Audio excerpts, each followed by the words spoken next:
So, plano-plano ko na sanang mag-gym at gusto ko na sana magbagong buhay din. Kaya lang parang nagbabago na isip ko kasi mga tao dito sa gym. Eh, mga nagre-relapse na. Ayan, okay na yun naman. Coach, okay ka lang ba, coach? Ha? Pagod?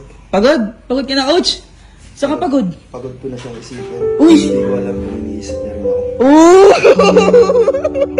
Ang lala!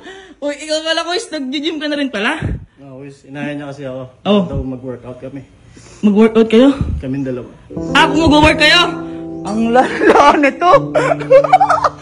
Ay, ito. Ay, ang bigat ng binubuhat mo ah. Ang hirap. Ang hirap? Anong hirap? Ang hirap pag wala siya. Uy, grabe yun! Nakamabuhan ka na? Uy! Tangina, parang bigat na binubuhat mo ah! Ang laki niya na! Bigat, boy. Bigat? Pati ikaw nag-relapse na rin? Gagoy ko kaya bumuhat dito. Gagoy, bigat talaga. Ay, oo nga pala, may grabe nga pala, sorry. Sorry, ang bigat ha. Ayoko na dito mag-gym, di mo? Mga nagre-relapsan.